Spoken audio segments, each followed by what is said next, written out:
G'day everyone, Dikko here with another kick-ass walkthrough. This is part 5 of a multi-part series that covers modeling for animation. Today we are going to sculpt the face.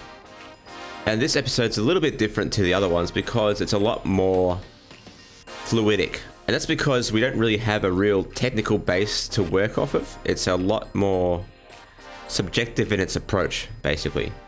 And before we move on, here's what we're going to create. We're going to start with this base mesh and then work our way into creating a character that kind of looks like this. So as you can see, I'm not going with full realism here. I'm going for stylization. I'm going for my own style here. So whatever you're going to make, adapt it to your own style. And there's a million ways in which you can make a character face. And everyone has their own approach. Everyone has their own style. Everyone has their own methods. And really, it's up to you to find what is comfortable for you. So before we get started, I want you to make sure you have this add-on installed or turned on. It's called Extra Objects. So just find that in your add-ons list in Blender. It's already installed. It's just a default add-on that you need to turn on. And then we're going to create a round cube and open up the Properties tab and just adapt it so it sort of turns into a spherical shape. Like so, and then just scale it down to fit the proportions of your face. So what we're effectively doing here is that we're creating a sort of base to sculpt upon with these basic shapes. So we're just using real simple primitives to sort of be able to mold the proportions right and get that up and running before we start sculpting, because it makes life so much easier. So yeah, start super simple. We're starting ultra simple in this case. So only have, what, 3 objects that we're going to create to sort of block out the structure of the face. So with that sphere, we're going to go into edit mode and sort of, with our orthographic views, sort of push and pull the verts to sort of fit the proportions of our face. And it can be very rough, it can be very ready, as long as you're sort of getting that overall look. And also make sure you have mirroring turned on in that in edit mode. And just push and pull those proportions to sort of fit the profile of your face and the jaw structure, basically. And you can see I'm working again with very, very simple geometry. There's not a lot of subdivisions there. It's basically the default setting on that round cube. So yeah, just push and pull whatever you can, get it to a point where you're happy with, and then we can move on.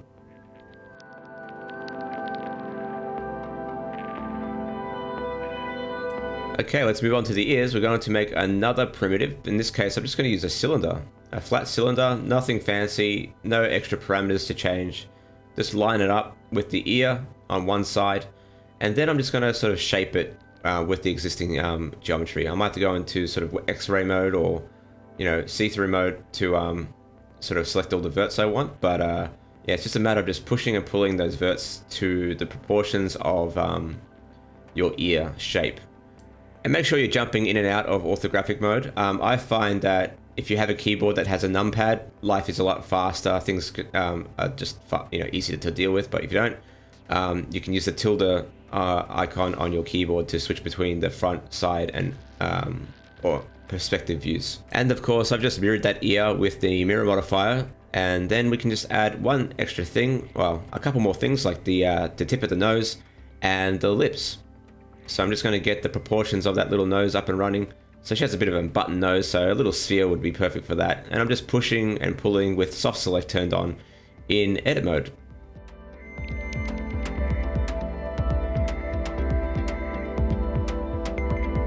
And now I'm just going to add the structure of the lips, just as a basic sort of thing. Nothing fancy. Again, I'm just going to use another sphere and then just push and pull those verts to sort of fit those proportions. So in this case, I'm using the round cube again, but you know, you can use whatever you like, and it depends on what you're building and stuff like that. So just use whatever shapes you think are easy to play with, and yeah, just block it out. It's not that difficult. It's just really pushing and pulling whatever is existing. Okay, the last thing we need to do before we move on to the sculpting phase is to sort of separate the neck from our base mesh that we've made for our body in the previous video. So simple process. I'm just going to go into edit mode. I'm going to select the faces of the neck.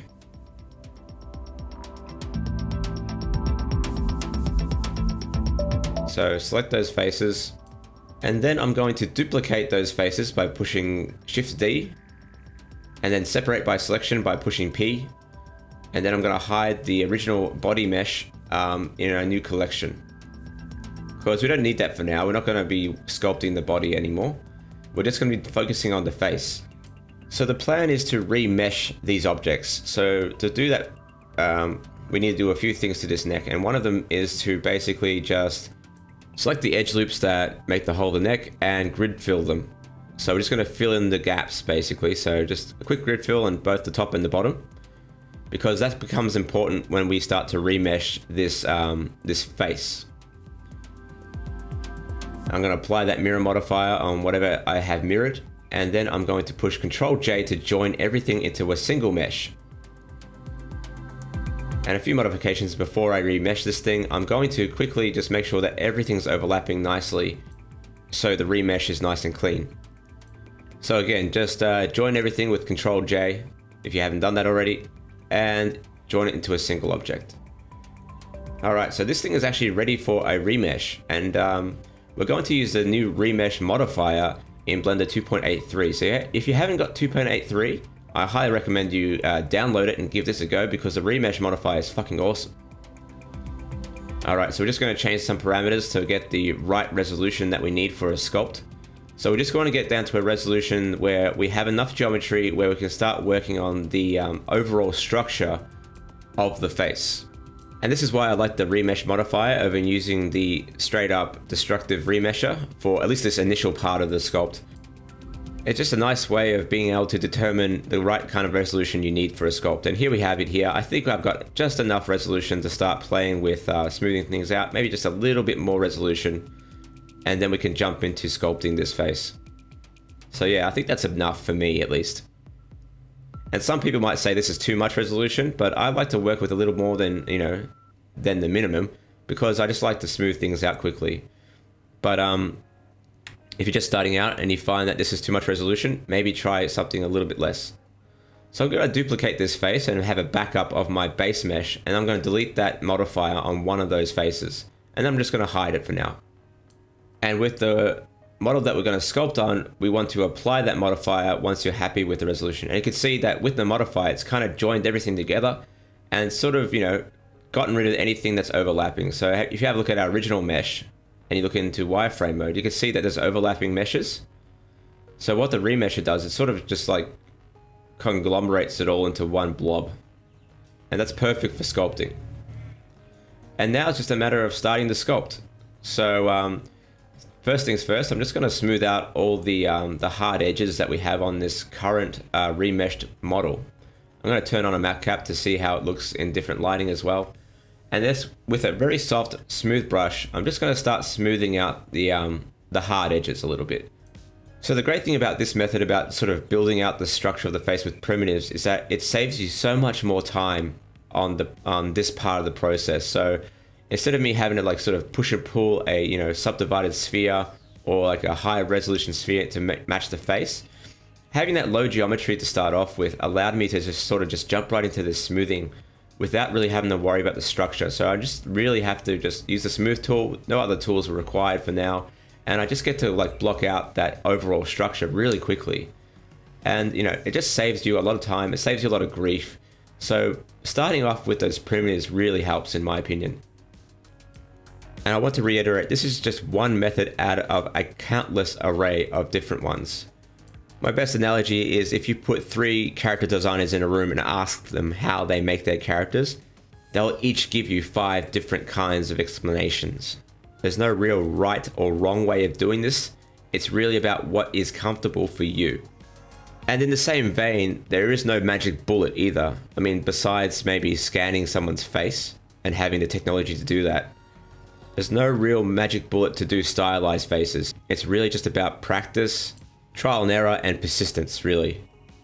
Anyway, going to the sculpt again, I'm sort of blocking out the sort of eye sockets of the face. And I like to do this very roughly as well, sort of just get the overall structure of the eye socket, and also informs the cheekbone as well. So playing with the shapes that I'm working with, or the existing shape that I have, and just sort of, you know, pushing and pulling the ferts using the brush tools, smoothing out, pushing and pulling again, smooth out, and etc. I mean, again, you can see just by pushing those existing geometry, we're getting that sort of structure coming through already. And you can see I'm adding some cheekbone now, just very, very gently adding that geometry. I don't want to push it too hard. I don't want to add it too quickly. I'm just pushing it and smoothing it, pushing it and smoothing it. And it's just a real iterative process. Again, you need to have patience when you're doing this kind of stuff, especially if you're just starting out. Don't expect to have a perfect result on the first attempt. Don't expect to have a perfect result in an hour or two. Sometimes it can take, a couple hours to make something. Sometimes it could take a day. Sometimes it could take a week. The time you have, your skill set, and dare I say, managing your own expectations from the get-go. Popping into the commentary of the eye sockets at the moment, I just sculpted those in, and now I'm going to remesh a second time to add some extra resolution. So just using the default remesh in this case, not the modifier, to just add some extra resolution to that eye socket, which allows me to further sculpt that detail in as I add the eyeballs as well. And again, there's a little bit of trial and error involved, so just choosing that right resolution where necessary. And smoothing that out. And that gives me enough geometry to sort of set the eyeballs into place. So I'm just going to build some primitives again, make a sphere, fit it into the eye socket, and then mirror that. Okay, now back to my wise words of wisdom about sculpting in 3D. Because just like any other artistic skill, be it drawing, real life sculpting, painting, etc., you can't just expect to jump into a 3D software and expect to create, Michelangelo's David or something like that. You got to practice basically. And there's this real stupid expectation by, a lot of young artists and a lot of new artists doing this sort of stuff, that they think that the 3D software is going to just do everything for them and make life easier. That is the furthest thing from the truth ever. If you've ever tried to open up ZBrush and give it a go, it is a fucking piece of shit software. The UI is shit, the shortcuts are shit, the brushes are a pain in the ass to get to, the customization is a pain in the ass, everything is a real piece of shit when it comes to using that software. But it is so powerful and so versatile that, there's really no other option when it comes to doing ultra high level production art essentially. And it's nice that we have Blender to do this sort of stuff on this level, but just don't expect to be able to create a masterpiece out the bat with any of these softwares. It really takes a firm understanding of the fundamentals, and you really need to dig deep, take the time and study in some ways in order to create something that you are ultimately going to be happy with. Okay, back to the eyelids here. What I've done is actually I've duplicated the eyeball and then scaled it up and then separated the top and the bottom of the eyeball in order to block out the eyelids. So now I'm just rotating those sort of pseudo eyelids to sort of fit my mesh. So trying to get them into the right proportions, rotating them where necessary, using the 3D cursor as a pivot point to get those eyelids up and ready for sculpting. And it's a lot easier to sort of do this method in order to get eyelids working rather than trying to just sort of push and pull vertices or, use the din topper to sort of flesh out the eyelids. Okay, with that in mind, I'm going to add a solidify modifier to these eyelids once they're ready. And that will give it some fleshiness that we can apply before we, join this with the rest of our head mesh. So again, just tweaking those eyelids, trying to get them to a place that I like the most. And it's good to understand how sort of eyelids sit on the face. If you look at diagrams of people or pictures of people in profile, the top eyelid tends to sit a bit more forward than the bottom eyelid on the face. So getting that right can make a big difference. So as you can see here, I'm adding a solidify modifier now, and I'm just sort of modifying those parameters a little bit to get the right thickness for the eyelid. And then once I'm happy, I'm just applying all those modifiers on the eyelid and then joining the eyelids to our face mesh. And now I'm just going to quickly remesh that, make sure that the parameters are the right scale, remesh it, and now those eyelids are now joined to the skull. And now we're ready to smooth those out with the smooth tool. So using our sculpt tools, we're just going to sort of smooth out the top and bottom of those eyelids. And now it's just a matter of tweaking those that mesh again and getting it into the shape that we need. And you can see as I sculpt this eyelid, I'm kind of pushing and pulling, you know, the mesh. Even if it overlaps, I don't really care because I can just remesh it again. And that overlapping mesh will just become, you know, a solid object again. So I don't really care about overlapping the mesh itself, because just remeshing it will fix that problem. And you can see just with those little eyelids, using the modifiers and then joining it, I was able to add a lot of form and structure to the face very quickly just by playing with primitives again. And here's a perfect example as to why I sped up the video for the majority of this walkthrough. There's a lot of tweaking involved, a lot of, like, you know, pushing and pulling little things to get it the way you want it. A lot of, like, minutia when you're sculpting as well. Whether it's, you know, early in the stage of sculpting or later in the stage, there's always this degree of just, you know, millimeters versus, you know, meters.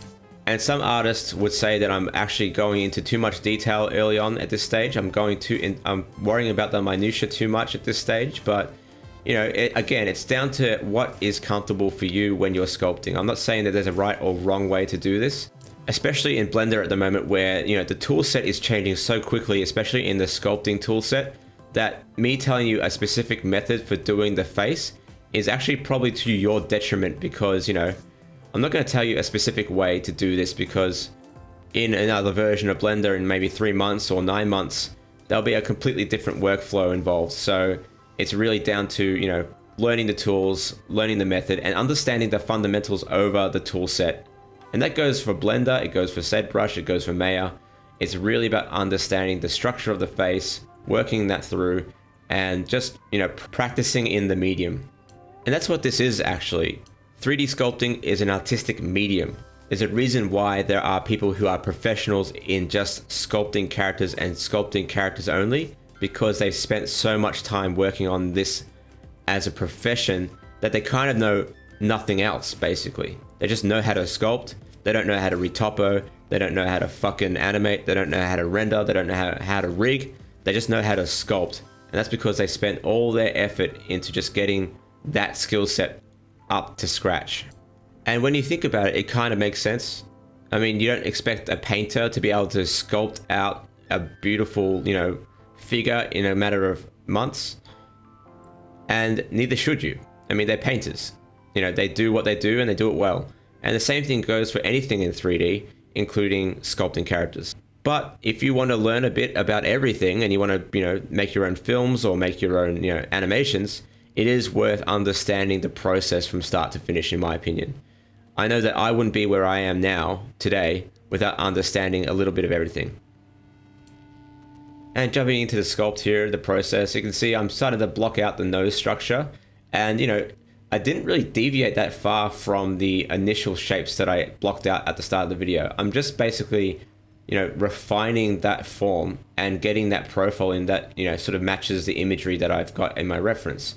And, you know, looking at the overall structure so far, apart from the eyes, really not much has changed. It's really just me pushing and pulling, you know, the geometry as I have remeshed it. And, you know, you'll see me remeshing here and there every now and then to add new geometry, you know, especially for the lips and the, you know, the eyelids and the nose.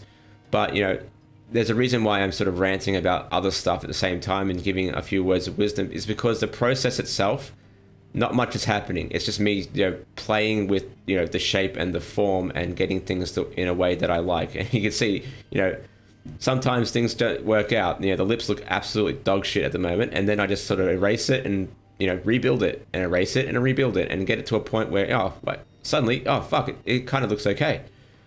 You know, it sometimes it's just accidental where you kind of do something like this. Oh wait, there we go. The lips don't look that bad now.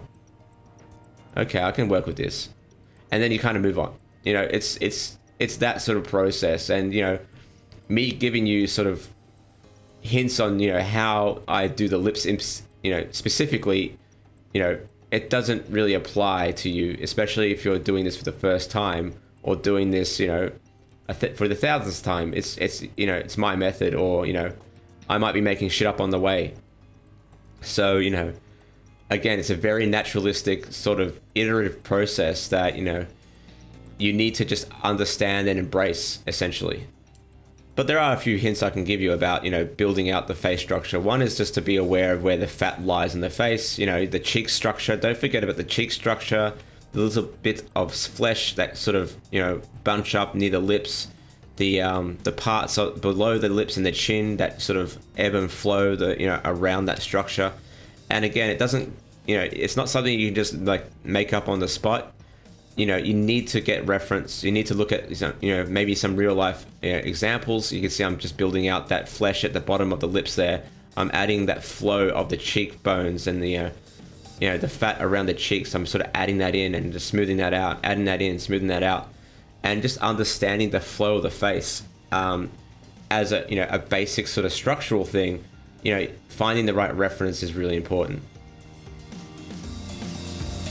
And again, it's about balancing that sort of realistic, you know, structure of the face with that stylization that you may be going for. So, you know, in some ways, I could easily argue that drawing or sculpting a stylized face is actually more difficult than doing a realistic face, because with a realistic face, you've got the photo reference right there in front of you. You've got the character or the actor that you're copying, and you can basically trace it perfectly. You can trace the form, you can trace their eyes, you trace the shape of everything around their face to get it perfect for that particular, you know, that figure. Whereas with, you know, a stylized character, you basically are a designer as well as the modeler. So you're designing a face or a figure, you know, that is meant to be appealing in a more stylized and simplistic way. So there's a lot of consideration that goes on even in a stylized character such as this. And you can see I'm sort of experimenting here with face sets, which is a new thing in Blender 2.8. I didn't quite understand how it worked, and then I got a hold of it. So again, it's about practicing with new tools and, you know, building out your skill set, you know, as the software evolves. So again, I can give you advice about how to sculpt, but giving you advice about the tool set as they are constantly evolving, it seems almost, you know, wrong to do so. So, you know, in this case, I would actually say, look up, if you want to try and use face sets for your own model, look up the Blender documentation on how to use them, because that's the only way that I found the right information. Or go onto the Blender website and see how it works, because, again, this tool can change overnight, and, you know, it might not be useful anymore in the context that I'm working with it. So, again, learn about the fundamentals, then learn about the tool sets. As you can see here, I'm working through the ear at the moment, and, you know, I'm just fleshing out a very stylized sort of structure. And if you're going with like an ultra realistic or a realistic sort of ear in general, it would be a very good idea for you to find the correct reference about how the ear flows and how the shape flows and all that sort of stuff, because they're very complicated. And yeah, you know, to get them right and get them looking right is, you know, a bit of a challenge. So definitely find some really good reference on, you know, ear structure if you're working on that sort of stuff. And again, as you can see, I'm refining the lips, you know, getting that sharpness into the top lip, you know, working with the style that I want in mind.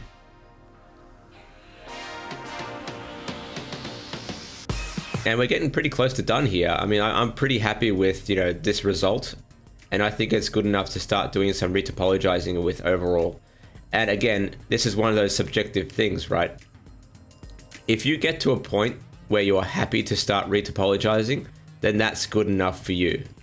Don't judge it based on someone else's opinion unless you're working for a production. If you are, you know, constrained by time or you want to just move on, there's nothing wrong with going with something that's a little bit rougher than this. You can go with any sort of level of detail when it comes to retopo. But for me, I feel this is fine. I'm just going to work with this and just clean it up a little bit, and I think we're good to go.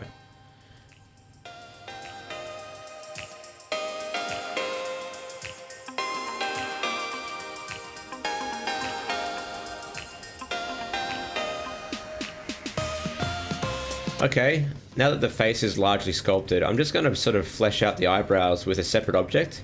No sculpting involved here. I'm basically just going to extrude out a bunch of faces with a single loop to get the structure that I want.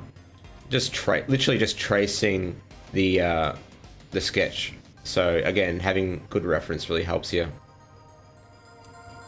And again, I'm not going to give you all that much instruction in this case, because if you've gotten to this video 5, and you're still wondering how to extrude a eyebrow, then I'm wondering how the hell you managed to get the body done. So yeah, not that complicated.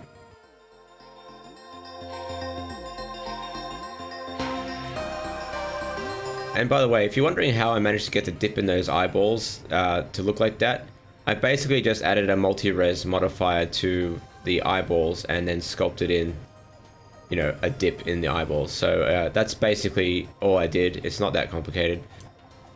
So yeah, if you want to do it with this method, go ahead, but it's not necessary. It's just something that I like to do sometimes. But if you want to give it a go, go for it. Okay, for the eyelashes, it's a little bit more difficult. So what I've done here, I've basically just created a single vert, and making sure I have vert selection turned on, I just extruded out that selection and then formed the shape of the eyelash. Yeah, a little bit of work, but it's, you know, it makes a huge difference when you add eyelashes to these characters.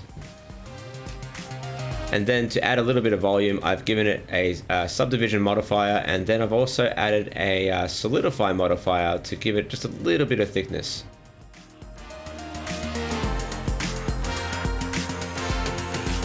Alright, I think we're good to go for adding some rendering previews to this thing. So I got a little trick to make things look really pretty very quickly. Obviously using Eevee. So if you're not familiar with Eevee, I'd say try and find a nice tutorial series on setting that up. Actually, I think I have one. I have one about Eevee called 3D for Noobs. It was a live stream video. So I talk about materials and lighting and stuff like that. So check that out if you're not familiar with it. But basically, with a few things switched on in Eevee, you can make a little preview render that looks really nice. Alright, so I've just added a couple lights. Make sure you got contact shadows turned on those lights as well. And then, I've had to delete some keyframes because I use them for another tutorial. So just position your camera into place, get it into a position that you like the most.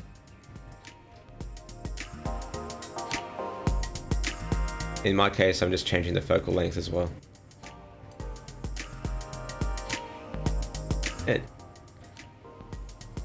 And as you can see, I set the world space color to be blue, just in the world settings. And then I'm just gonna add some materials to the eyebrows and the eyelashes, just a black material. And then in the face, I have a really simple method for making things look a bit nicer. So I'm just gonna give it, you know, a skin color, any old skin color, just to see how it looks. Obviously not this color. So I'm just playing around with it a little bit. So just try and find the color that works for you. I was just experimenting with the basic color set just to, you know, see how it looks.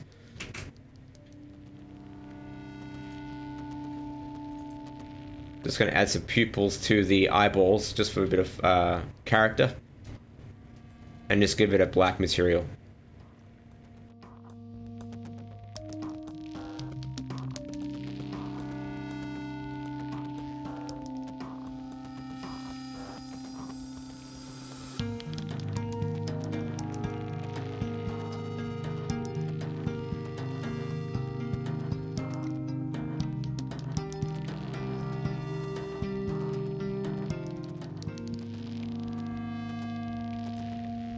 Alright, so I'm just positioning the lighting to be in a more appealing way.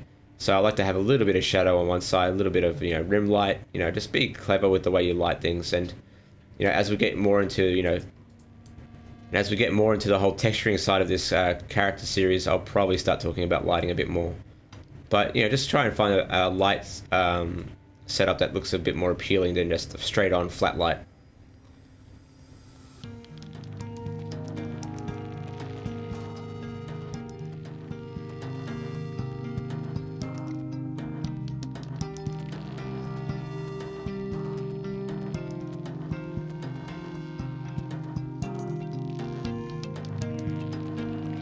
Alright, let's get that skin color in there.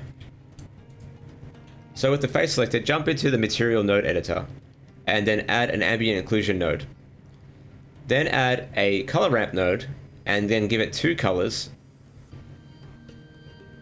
with a darker color, you know, to get those the little shadowing in there. So I'm going to give it a bit of a purple undertone,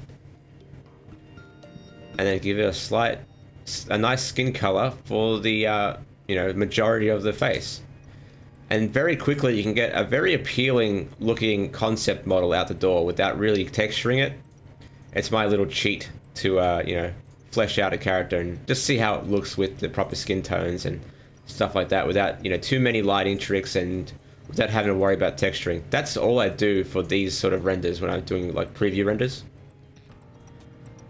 and it works really effectively. It's really good for stylized characters like this as well. And as you can see, I forgot to turn off the original mesh that I had for at the start of the video.